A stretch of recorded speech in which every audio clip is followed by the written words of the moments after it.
সকলে ভালে আছে আজি এই খুব এটা ইম্পৰ্টেন্ট টপিক লৈ আপোনালোকৰ ওচৰত আহিছো যে ইৰেগুলাৰ মেন্স বা ইৰেগুলাৰ পিৰিয়ড যেসকল মহিলাৰ মাহিলী ঋতুস্ৰাৱটো নিয়মিত নহয় অনিয়মিত হৈ থাকে তেওঁলোকৰ কাৰণে আসলে ভিডিওটো স্পেশালি বনোৱা গৈছে মই ডক্টৰ সন্দীপন শৰ্মা আৰু যদি ভিডিওটো ভাল পায় প্লিজ ভিডিওটো আপোনালোকে শেয়াৰ কৰি দিব আৰু মোৰ পেজটো ফলো কৰি দিব অনিয়মিত বুলি কোৱাৰ লগে লগে কেইটামান কথা আহে যে নৰ্মেল যেটো আমি ঋতুস্ৰাৱ নৰ্মেল যেটো পিৰিয়ড হয় এটো 28 দিনৰ মূৰে মূৰে এটা সাইকেলত হয় তথাপি এটো সম্ভৱ নহয় যে প্ৰতিগৰাকী মহিলা 28 দিনৰ মূৰে মূৰে হ'ব আমি এটা প্লাস মাইনাস 7 ডেজৰ 7 দিনৰ এটা ৰেঞ্জ ধৰি দিও মানে 21 দিনৰ বা 35 দিনৰ ভিতৰত যদি হয় তেটা নৰ্মেল বুলি কওঁ তো যিসকল মহিলাৰ 35 দিন পাৰ হৈ যায় বা 21 দিনৰ আগতে হৈ যায় তেওঁলোক আমি ইৰেগুলাৰ বুলি কওঁ লগতে যিসকল মহিলাৰ ব্লিডিং টু এমাউন্ট টু কিমান পৰিমাণ ব্লিডিং হয়তো যদি এটা সঠিক পৰিমাণ হৈ না থাকে এটা মাহত বেছি এটা মাহত কম এটা মাহত বহুত বেছি তেনুকা যদি হৈ থাকে তেতিয়া আসলে ইৰেগুলাৰ মেন্সৰ ভিতৰতে পৰে তাৰ বাহিৰে যদি কেইদিন মানে ব্লিডিং হয় কাৰোবাৰ 3 দিন হয় যদি আগৰ মাহত 3 দিন হৈছে এই মাহত 5 দিন হৈছে কেতিয়াবা 7 দিনলৈকে থাকে হেতু আসলে ইৰেগুলাৰ মেন্সৰ ভিতৰত পৰে আমি ভিডিওটোত গম পাম যে ইৰেগুলাৰ মেন্সৰ কাৰণবোৰ কি ইয়াৰ কাৰণে কি টেষ্ট কৰোৱা হয় কেনেকুৱা ট্ৰিটমেন্ট কৰোৱা হয় আৰু ঘৰত কি ধৰণৰ আমি উপায় অৱলম্বন কৰিব পাৰো কাৰণ মোৰ ভিতৰত সবতকৈ ইম্পৰ্টেন্ট যেতিয়া মানে ছোৱালী সকলৰ 12 বা যেটো হেতু বয়সত জেনেৰেলি যেটো আমাৰ মাহিলী প্ৰথম স্টাৰ্ট হয় তেওঁলোকৰ আগন্তুক 6-7 বছৰলৈকে মাহিলীটো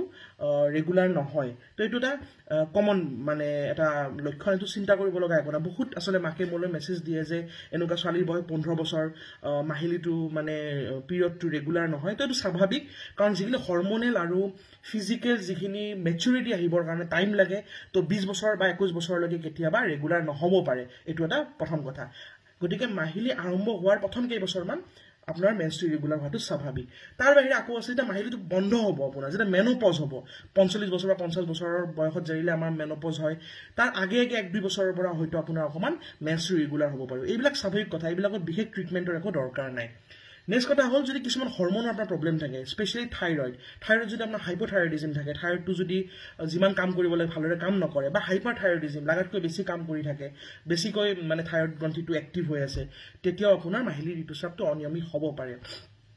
তাৰ বাহিৰে প্ৰলেক্টিন বুলি এটা হৰমোন আছে খুব ইম্পৰ্টেন্ট প্ৰলেক্টিন হৰমোন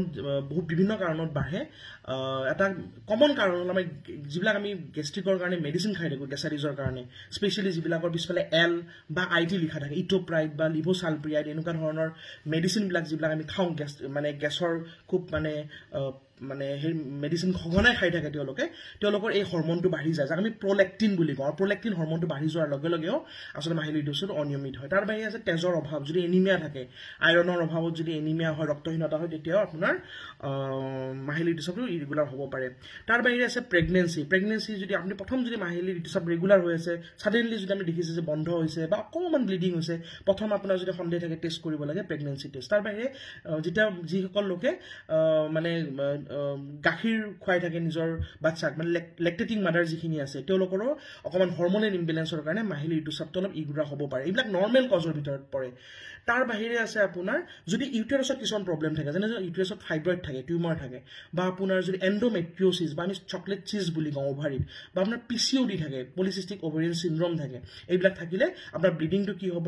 মানে হয়তো পিচিওডি থাকিলে আপোনাৰ ব্লিডিংটো দেৰি কি হ'ব টাইম পাৰ হৈ যাব লগতে যেতিয়া ব্লিডিং হ'ব হেভি ব্লিডিং হ'ব খুব পেটৰ বিষ আৰু কঁকালৰ বিষ কেতিয়া ভৰিলৈকে বিষটো যাব পাৰে এইবিলাক আসলে পিচিওডিৰ লক্ষণ হয় পলিসিস্টিক ওভাৰিয়ান সিনড্ৰোম এটো এটা ইৰেগুলাৰ মেন্সৰ এটা কাৰণ হয় তাৰ বাহিৰে কিছুমান মেডিসিন খোৱাৰ ফলত যদি কিছুমানে বাৰ্থ কন্ট্ৰোল পিলস খাই আছে গৰ্ভনিৰোধক টেবলেট খাই আছে বা আপোনাৰ আইউডিজ মানে ইন্টাৰউটেৰাইন ডিভাইস আপোনাৰ কপাৰটি লগাই থৈছে বা কিছুমান মেডিসিন যেনে এন্টি ডিপ্ৰেছেন্ট বা এপিলেপসিৰ মেডিসিন মৃগীৰ মেডিসিন তাৰ বাহিৰে আপোনাৰ কেমোথেৰাপি কিবা যদি কেন্সাৰৰ মেডিসিন এনেকুৱা ধৰণৰ মেডিসিন ব্যৱহাৰ কৰি থাকে তেতিয়াও মেন্সটো ইৰেগুলাৰ হ'ব পাৰে বেসিক্যালি এটা খুব ইম্পৰ্টেন্ট কাৰণ তাৰ বাহিৰে আৰু কাৰণ আছে যদি আমি বহুত মানে শকত হয় ওজন বেছি থাকে তেওঁলোকৰ আসলে মাহিলী ঋতুস্ৰাৱটো ইৰেগুলাৰ হয় আৰু একেবাৰে ক্ষীণ যিসকল আছে তেওঁলোকৰ মাহিলী ঋতুস্ৰাৱটো মানে ইৰেগুলাৰ হ'ব পাৰে তো নিজৰ ওজনটো মেইনটেইন কৰাটো দৰকাৰী এটা হেলদি ৱেট থকাটো খুব বেছি ক্ষীণ আৰু খুব বেছি শকত দুটাই আসলে বেয়া খুব বেছি স্ট্ৰেছ এটা কাৰণ হয় খুব বেছি অশান্তি মানসিক চাপ আসলে এটা কাৰণ হয় ইৰেগুলাৰ মেন্সৰ আৰু আছে যদি আপুনি খুব বেছি সাডেনলি এক্সাৰসাইজ কৰা আৰম্ভ কৰি দিয়ে খুব বেছি ডায়েট কৰা আৰম্ভ কৰি দিয়ে নিজৰ শৰীৰটোক ৰেষ্ট নিদিয়ে হয় এক্সাৰসাইজ কৰাটো ভাল কিন্তু সাডেনলি বেছি এক্সাৰসাইজ কৰা আৰম্ভ কৰিছে তেটো আপোনাৰ মেন্স ইৰেগুলাৰ হ'ব পাৰে এইকেইটা হল আমাৰ কমন কাৰণ কেইটা আপোনাক ক'লো ডক্টৰ তাতে যেটা মানে যোৱা যায় মই আগতে কৈছো যিবিলাক কম বয়সীয়া ছোৱালী জাস্ট আৰম্ভ হৈছে মাহিলী হ'ব বা যিসকল মহিলাৰ বন্ধ হ'ব যে তেওঁলোক বিশেষ ট্ৰিটমেন্টৰ একো দৰকাৰ নাই বা প্ৰেগনেন্সি বা গাখীৰ খুৱাই থকা মাসকলৰ মানে লেক্টেটিং মাদাৰ যিখিনি আছে তেওঁলোকৰ কাৰণে বিশেষ ট্ৰিটমেণ্টৰ একো দৰকাৰ নাই এইবিলাকত কাৰণ স্বাভাৱিক প্ৰেগনেন্সি হ'লে প্ৰথম মাহত অকণমান হয়তো ব্লিডিং হ'ব পাৰে তাৰপিছত মাহেকীয়াটো বন্ধ হোৱাটো স্বাভাৱিক কিন্তু বাকি যিখিনি আছে ডক্টৰে থাইৰয়ডটো প্ৰথম টেষ্ট কৰিব দিব কাৰণ আপুনি বহুতে সুধে যে মই মাহিলীটো ইৰেগুলাৰ মই কি টনিক খাওঁ ইম্পৰ্টেণ্ট নহয় আপুনি চাব লাগিব যে আপোনাৰ কিহৰ কাৰণে মাহিলী ঋতুস্ৰাৱটো ৰেগুলাৰ হোৱা নাই তো আপোনাৰ যদি থাইৰয়ড থাকে থাইৰয়ডৰ ট্ৰিটমেণ্ট নকৰালৈকে আপুনি যিমানে টনিক নাখাওঁ আপোনাৰ এইটো ঠিক নহয় তো আপুনি থাইৰয়ডটো চেক কৰিব দিব আপোনাৰ TSH লেভেলটো চেক কৰিব আপোনাৰ হিমোগ্লোবিনটো চেক কৰিব দিব আপোনাৰ প্ৰলেক্টিন লেভেলটো চেক কৰিব দিব যদি এইবিলাক নৰ্মেল থাকে তেতিয়া গম পাব যে আপোনাৰ কোনো হৰমনেল আচলতে ইমান প্ৰব্লেম নাই তেতিয়া ডক্টৰ হয়তো এখন আল্ট্ৰাসাউণ্ড কৰিব দিব পাৰে যে আপোনাৰ জৰায়ুত বা অভাৰীত কিবা প্ৰব্লেম আছে নেকি যে থাইৰয়ড আছে নেকি পলিপ আছে নেকি চকলেট চিষ্ট আছে নেকি PCOD আছে নেকি এনেকুৱা ধৰণৰ টেষ্ট কৰিব দিব পাৰে ট্ৰিটমেণ্টৰ মানে ফালে আহো আমি ট্ৰিটমেণ্টত সবতকৈ ইম্পৰ্টেণ্ট কথা হ'ল যদি আপোনাৰ থাইৰয়ড থাকে থাইৰয়ডটো ট্ৰিটমেণ্ট কৰাৰ লগে লগে আপোনাৰ অট'মেটিকেলি থাইৰয়ডটো নৰ্মেলাইজ কৰাৰ লগে লগে হাইপাৰ হওক বা হাইপোথাইৰয়ডিজম হওক থাইৰয়ডটো নৰ্মেল কৰাৰ লগে লগে আপোনাৰ মাহিলী ঋতুস্ৰাৱটো নৰ্মেল পিনে আহি যায় যদি হিমোগ্লোবিন কম থাকে আইৰণ টনিক ডক্টৰে দিব আইৰণ টেবলেট দিব হিমোগ্লোবিনটো নৰ্মেলাইজ হোৱাৰ লগে লগে মাহিলী ঋতুস্ৰাৱটো ৰেগুলাৰ হৈ যায় তাৰ বাহিৰে প্ৰলেক্টিন যদি আপোনাৰ বাঢ়ি আছে প্ৰলেক্টিন কমোৱাৰ কাৰণে মেডিচিন দিয়াৰ লগে লগে আপোনাৰ মাহিলী ঋতুস্ৰাৱটো ৰেগুলাৰ হোৱা আৰম্ভ হৈ যায় এইকেইটা নৰ্মেল আমি যিটো ট্ৰিটমেণ্টৰ কথা কৈছোঁ যদি এইবিলাক কৰাৰ পিছতো ঠিক নহয় তেতিয়া ডক্টৰে আপোনাক হৰমনেল ট্ৰিটমেণ্ট দিব পাৰে কিছুমান ইষ্ট্ৰজেন বা প্ৰজেষ্টৰন পিল আপোনাক দিব পাৰে এনেকুৱা হৰমনেল কম্বিনেশ্যন পিল দিব পাৰে বা কেতিয়াবা আপোনাক কি যদি আপোনাৰ তেনেকুৱা কিছুমান বেমাৰ চিষ্ট আছে বা তেনেকুৱা কিবা আছে তেতিয়া আমাক চাৰ্জাৰী বা লেপাৰস্কোপিৰ কথাও আপোনাক ক'ব পাৰে যদি আপোনাৰ কিবা এনেকুৱা ষ্ট্ৰাকচাৰেল ডিফেক্ট আছে কিবা ষ্ট্ৰাকচাৰেল প্ৰব্লেম আছে যদি ইউটেৰাছ বা জৰায়ুত কিবা প্ৰব্লেম আছে তো এইকেইটা হ'ল আপোনাৰ ট্ৰিটমেণ্টৰ বিষয়ে মই ক'লোঁ এতিয়া হ'ল যে আমি কেনেকৈ নিজে অকণমান ঘৰত যতন ল'ম চবতকৈ ইম্পৰ্টেণ্ট মই আগতে কৈছোঁ যে মানসিক চাপটো কমাই ৰাখিব লাগে ষ্ট্ৰেছ যদি বেছি হৈছে ষ্ট্ৰেছটো কমাই ৰাখক চেষ্টা কৰক আৰু সেইটো কাৰণে য়োগা মেডিটেশ্যন কৰক খুব হেল্প কৰে এইটো বস্তু ৰিচাৰ্চতো দেখাইছে য়োগা মেডিটেশ্যন কৰিলে আপোনাৰ হৰমনেল ইমবেলেঞ্চবিলাক একদম মানে বেলেঞ্চত আহে আৰু আপোনাৰ মাহিলী ঋতুস্ৰাৱটো একদম ৰেগুলাৰ হয় তাৰবাবে ৰেগুলাৰ এক্সাৰচাইজ কৰক এক্সাৰচাইজ কৰাটো বডিৰ কাৰণে বহুত ভাল হয় আৰু কিন্তু হেভি এক্সাৰচাইজ একেলগে ষ্টাৰ্ট নকৰিব যিটো কাৰণে আচলতে বেয়া ইফেক্টটো পৰিব পাৰে ৰেগুলাৰ এটা নিয়মিত এক্সাৰচাইজ কৰক এটা লিমিটত খুব এক্সেচিভ একেলগে এক্সাৰচাইজ কৰিবৰ কাৰণে চেষ্টা নকৰিব যদি শকত হৈ আছে আপোনাৰ ওজনটো কমাব চেষ্টা কৰক কিন্তু ড্ৰেষ্টিকেলি খুব মানে ছাডেনলি কমাব চেষ্টা নকৰিব কিছুমান মানে এনেকুৱা ডায়েট লৈ পেলাই যে ছাডেনলি আপোনাৰ কাৰ্বহাইড্ৰেট কমাই দিয়ে একদম ছাডেনলি আপোনাৰ ওজনটো কমাব চেষ্টা নকৰিব খুব ছাডেন ৱেইট লছো আপোনাক হাৰ্ম কৰিব পাৰে কিন্তু হয় বেছি শকত মহিলাসকলে তেওঁলোকৰ ওজনটো নিয়মিত কৰিব লাগিব আৰু ক্ষীণ মহিলাসকলে চেষ্টা কৰিব লাগিব যে তেওঁলোকৰ ৱেইটটো অলপ বাঢ়ে তেওঁলোক খোৱা লোৱাত অলপ যতন ল'ব লাগিব তাৰ বাহিৰে আছে যদি তেনেকুৱা গেছৰ টেবলেট খাই থকাৰ কাৰণে আপোনাৰ প্ৰলেক্টিন বাঢ়িছিলে তো গেছৰ টেবলেট খুব বেছি খাই থকাটো উচিত নহয় আৰু তাৰপিছত ইম্পৰ্টেণ্ট কথাটো হ'ল যে আপোনাৰ ডায়েটৰ ওপৰত বিশেষ কম যে আমি খুব বেছি হেল্ডি ডায়েট ল'ব লাগে ফ্ৰেছ ভেজিটেবলছ আৰু ফ্ৰুটছ খাব লাগে খুব বেছি ৰেড মিট এইবিলাক খাব নালাগে এটা ইম্পৰ্টেণ্ট কথাটো হ'ল কিছুমান বস্তু খুব ভাল যেনে খালী পেটত আপুনি